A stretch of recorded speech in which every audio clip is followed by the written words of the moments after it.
Welcome to the Appalachian Heritage Woodshop, woodworking with an Appalachian flair.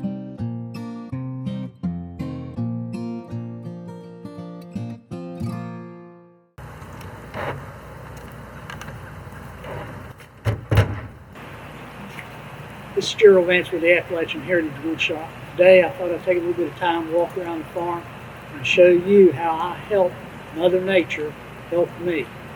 Come on along, let's look to see at some of the damage this ice and snowstorm has done and how we're going to turn that damage into a positive here at the Appalachian Heritage Woodshop. Here are the ice-encrusted trees. You can see the weight bowing the top of the trees down. Here is about a 20-inch diameter beech that fell over. You can see the creek eroded away at the root, and the weight of the ice caused it to topple over. I will not harvest this one because it fell across a creek. I jumped a couple deer while I was walking around. Here's two places where they bedded down during the snow, and as you can see, they just run off a short distance. Here's an example of two trees that I lost. This lower one right here was a standing dead tree. The one above it was a live tree. It was good and healthy. But as you can see, it uprooted. That is an oak. And this one right here was a dead pine. These two came down, and these are worth harvesting. And of course, they're real close to the logging road, so it makes it easy to get to. I just need to clean up the tops and cut them up by the root ball and drag them out. So Mother Nature is good to me right here. Here is what's called a leaner.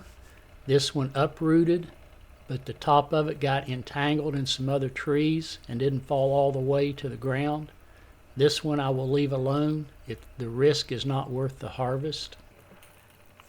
Here's an example of one that broke instead of uprooted. It broke right at the ground level and has fell right below the logging road, so it's easily accessible, and as you can see, it did not take out any other trees. When the ice encapsulated the trees, they could not flex. A lot of them broke instead of uprooting. This is an example of how they broke.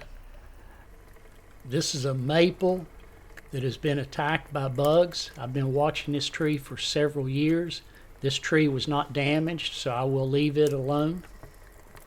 A lot of the small saplings that still had their leaves, like the beech, pin oak, or the pines, could not withstand the weight of the ice and snow, and you can see how they drooped over. Now here's one that broke at the root right before the storm.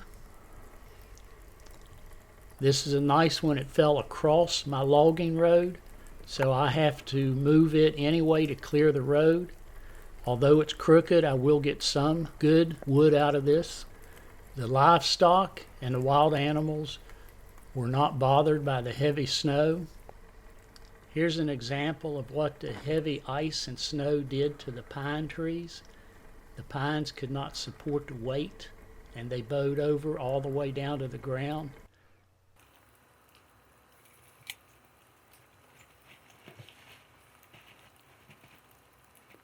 Here's another nice one. This also is an oak. It's about 22 to 24 inch diameter. And instead of uprooting, it actually broke off at the very base up here. When these big trees come down in the woods, they always hit something else. This one further down hit a maple and took the maple down with it. This is about 100 feet up from the logging road, so I can get to this one also. This will probably yield 3 nice logs out of it. The maple, I'll probably just get one out of it. This is another example of Mother Nature helping me.